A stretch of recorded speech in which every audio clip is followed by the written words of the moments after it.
Henry Cejudo thinks Paddy Pimblett should face Ilia Topuria next, now that Paddy delivered a massive TKO finish of Michael Chandler at UFC 314. Henry says the UFC will be all over this matchup. They always go after the biggest fights possible, and right now, few matchups are hotter than this one. You've got two European stars, both undefeated in the UFC, both loud, polarizing, and on fire. It's not just a fight, it's a pay-per-view main event waiting to happen. Ilia Topuria, the former featherweight champ, has been waiting for a fight at lightweight for a while now, and Paddy just skyrocketed his stock with the Chandler win. It's the perfect storm. Ilia wants the biggest names. Paddy is finally getting taken seriously, and stylistically, it's fireworks. Topuria's crisp boxing and pressure versus Paddy's unorthodox striking and slick back takes, that's a crazy stylistic clash with legit star power on both sides. If the UFC's in the business of spectacle, which they are, don't be surprised if this gets booked fast.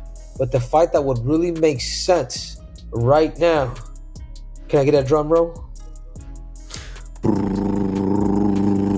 Ilia Topuria. These guys had beef back in the day, and right now, Khabib said, just listen to me, Kamaruddin. The storyline is there, bro. They're both stars in the UFC. You got the champ and Ilia Topuria. Then you got Paddy Pimblett, who he has to pick one fight. If I'm the UFC, I'm booking Justin Gaethje versus Islam, because Khabib's wish is Ilia needs to fight the number one contender. He needs to fight somebody before he gets a damn title shot. And then I think you do Ilia Topuria on that fight. Whoever comes out of top gets the next title shot. What's up? Remember, it's not. Remember, Kamaru, it's not just based on competition. It's not. If it was, it would go down the line. It's not. Remember, the UFC is an entertainment company who can entertain.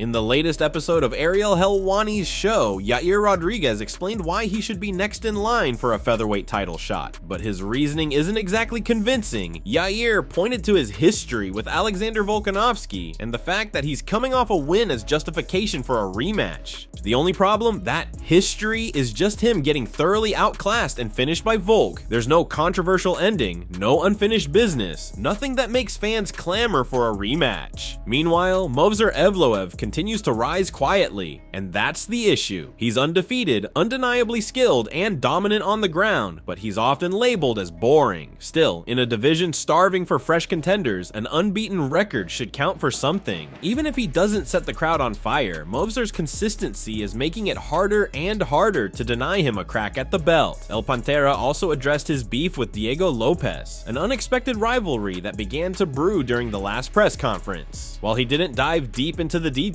he made it clear there's real tension there, one that could set up a spicy all-Mexican showdown down the road. Volkanovski, he said he wants to do it. You know, he's looking for the fight. He's not saying no to the fight. He said if the UFC wants to make it happen, I won't be the guy holding back. So I think that's the fight to make. You know, so let's make it happen. And I'm completely sure that if Volkanovski decides to take the fight and the UFC wants to make it happen, I'll become the champion 2025. I don't want to talk about like Movsar or whatever. He's an incredible fighter. He's a dangerous opponent, and he's coming from a win streak, you know. Now, what I hear from the UFC, you only have to come from a win, you know, and Volkanovski and I had a background fighting, you know, for the belt. I wasn't able to come with a win, but this time I'm pretty sure I will be able to come with a win. I mean, all of that started obviously because he wanted to like point it that I was coming from a loss, and I'll repeat that to him. Now he's the one coming from a loss. He needs to earn his opportunity to fight for the title or for whoever contention.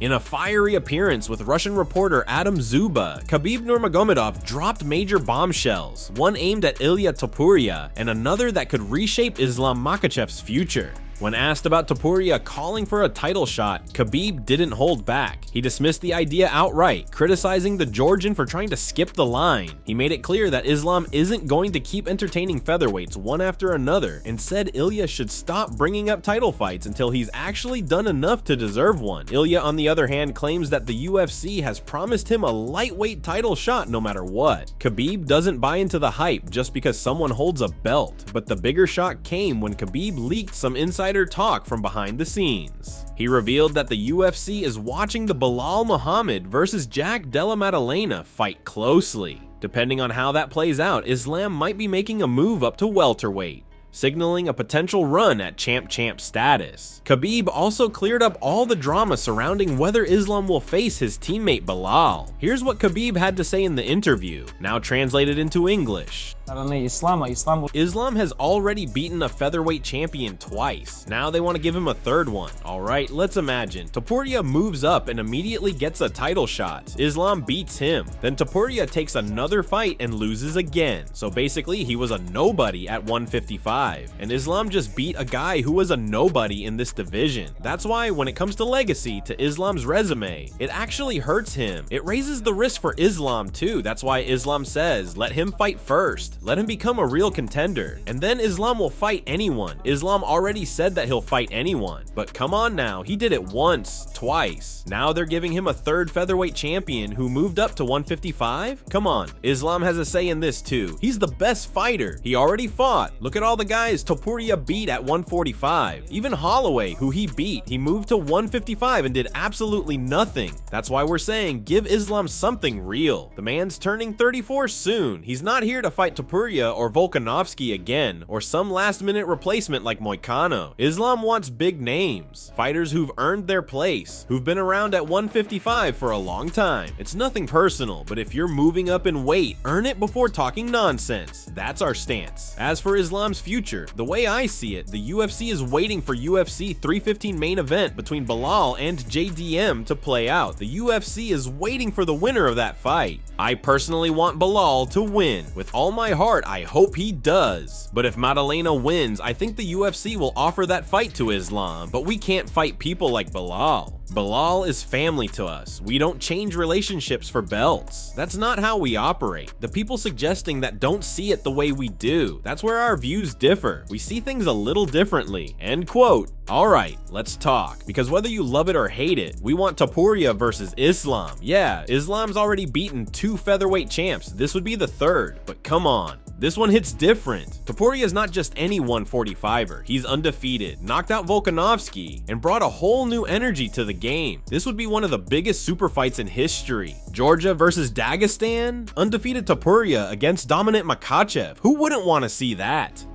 That's it from MMA Psycho. Thanks for watching. Don't forget to leave a like and subscribe for your daily dose of MMA news.